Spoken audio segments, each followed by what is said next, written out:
Thank you. Explained, I must appreciate.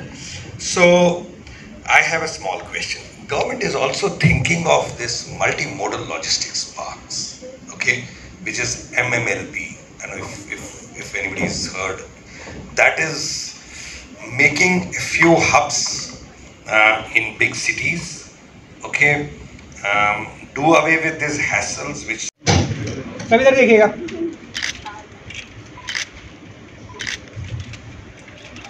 Wait one more. Sir आप थोड़ा सा इधर हो जाइएगा, हल्का सा आगे आ जाइएगा। थोड़ा आप आगे आ जाओ भाई साहब, थोड़ा आगे आना सर, कवर करना है जी सर, आगे आ जाना। थोड़ा सा पीछे आ जाओ, पीछे। What we used to do, we had sales and then operational planning. Sales people will come and tell these are the things required, and then operations will say yes, whether we can do, whether we cannot do, without focusing on what is lying with us in warehouse or WIP or in stores, anything. The change which has come now from sales and operational planning, we have to club, and a new term which has come in the mind is integrated business planning.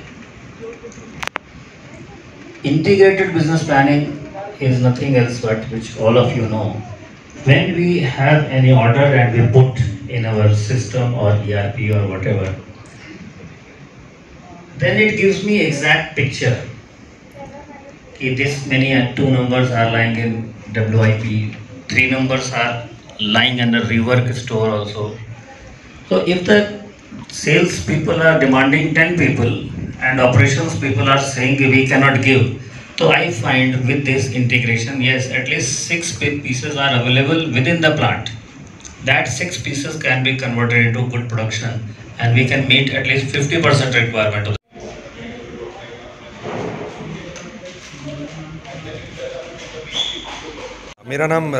नमस्कार, मेरा नाम राजेश कौल है। मैं vice president sales and marketing Tata motors में हूँ। तो ये एक बड़ा ही स्पेशल अवसर है आज, जब और मेरा हार्दिक रूप से बहुत खुशी हो रही है कि आज लेट श्री जयकरण शर्मा जी का यहाँ पे लाइफ टाइम और award in a way logistics man of the India, ये अवार्ड देने में। और ये स्पेशल ओकेजन इसलिए है क्योंकि शर्मा जी जो जैसे हम उनको जानते थे, वो हमेशा थोड़ा फ्यूचर का सोचते थे। मतलब आज अगर हम ट्रांसपोर्ट सॉल्यूशन की बात करें तो उन्होंने ये 10 साल पहले सोचा था कि आने वाली टाइम पे ट्रांसपोर्ट इंडस्ट्री में, लॉजिस्टिक्स इंडस्ट्री में ज़रूरतें कैसे बदलेंगी। जैसे हम ई कॉमर्स की एक टाइम पे बात करते थे कि जी हमारा ट्रक जो है अभी 8,000 10,000 किलोमीटर चलता है, तो वो बोलते थे एक टाइम आएगा जबकि ये बहुत ही ज़रूरी होगा कि ट्रक हमेशा चलता रहे, चाहे वो 2 ड्राइवर से चले, एक रेस्ट करे दूसरा चलाए, क्योंकि एफिशिएंसी लॉजिस्टिक्स इंडस्ट्री की तभी बढ़ेगी।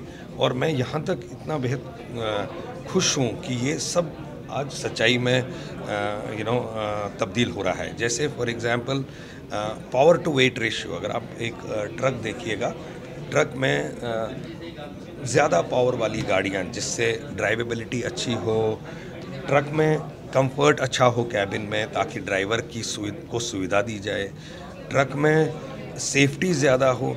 ये शर्मा जी ने बहुत साल पहले हमसे बात किया था। तो वो इनफैक्ट इंडस्ट्री में बहुत कम ऐसे लोग होंगे जब उन्होंने करीब 280 हॉर्स पावर की गाड़ी उस टाइम पे ली थी, और वो 500 गाड़ियाँ प्राइमा रेंज का। तो कहने का ये है वो फार साइटेड थे, दूर का सोचते थे, एक वाकई में विजनरी थे, जैसे कि कस्टमर को क्या ज़रूरत, उनके कस्टमर को क्या ज़रूरत है, ना कि मेरे कस्टमर तो वो हैं, उनके कस्टमर आगे दूसरी इंडस्ट्रीज़ में थे जिनका वो ट्रांसपोर्टेशन लेते थे, चाहे वो कार्स लेते थे, स्कूटर्स लेते थे, मोटरसाइकिल्स लेते थे, स्टील लेते थे, कंटेनर्स लेते थे, ट्रैक्टर्स लेते थे, कई प्रकार की उनकी एप्लीकेशंस है, उनके में काम करते थे।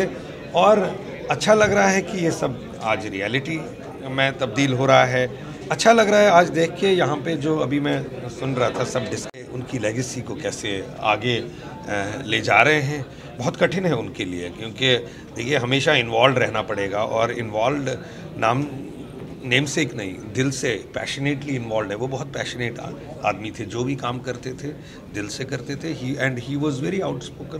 फीडबैक हमारे टाटा मोटर्स में हमेशा ये रहा है कि हम कस्टमर्स का फीडबैक लें, और वो हमारे को हमेशा हर परिस्थिति में, हर कंडीशन, इम्प्रूवमेंट कहाँ होनी चाहिए, अभी क्या क्या अच्छी चीज़ें चल रही। मैंने हमेशा बोलता था अच्छी चीज़ें आप दूसरों को बोलिए, मेरे को सिर्फ इम्प्रूवमेंट के एरियाज़ बताएं। तो ये बड़ा इमोशनल मोमेंट्स भी होते हैं कभी कभी।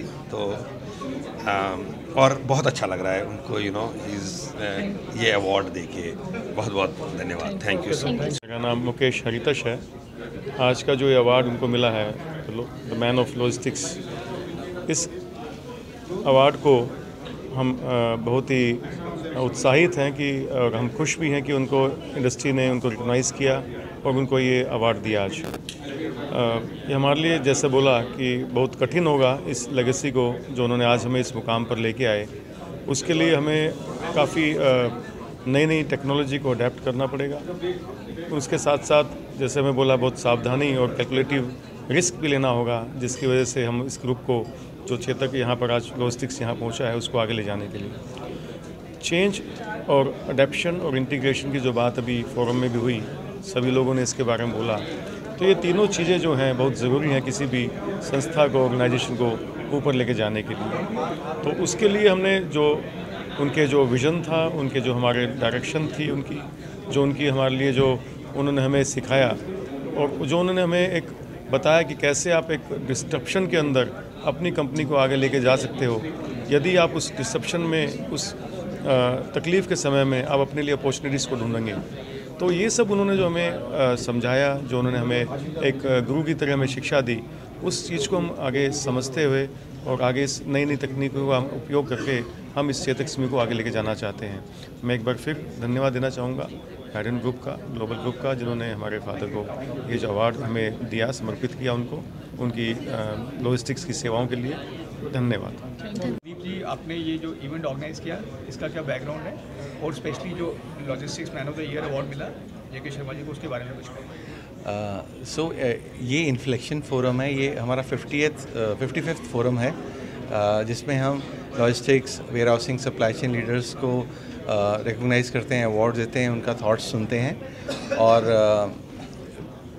ये फोरम, आज का जो फोरम था, all about logistics and warehousing है। इंडिया के logistics and warehousing leaders ने आके आज यहाँ बात करी, अपने थॉट्स शेयर करे, क्या वो फ्यूचर में काम करेंगे। और जेके शर्मा जी इंडिया के एक बहुत बड़े लॉजिस्टिक्स प्लेयर थे। उन्होंने लॉजिस्टिक्स इंडस्ट्री को खड़ा किया है, पूरी ऑटो लॉजिस्टिक्स को खड़ा किया है, और सिंगल जनरेशन उन्होंने ये खड़ा किया है। And he was very good man, he was very Payas man. He used to work for the welfare of the drivers. I'm sure that's why the kind of work he has done, उन्होंने जो काम किया industry के लिए, वो इतना बड़ा था कि इंडस्ट्री लीडर्स की ज्यूरी ने उनको रिकॉग्नाइज़ किया man of logistics of the India. और ये पॉस्टमस अवार्ड है, तो ये बहुत बड़ा अवार्ड है। और जो उन्होंने पूरी जीवन संघर्ष किया और पूरे जीवन एक लॉजिस्टिक्स इंडस्ट्री बनाई, ये उसका रिकॉग्निशन है इंडस्ट्री की तरफ से उनको। Thank you.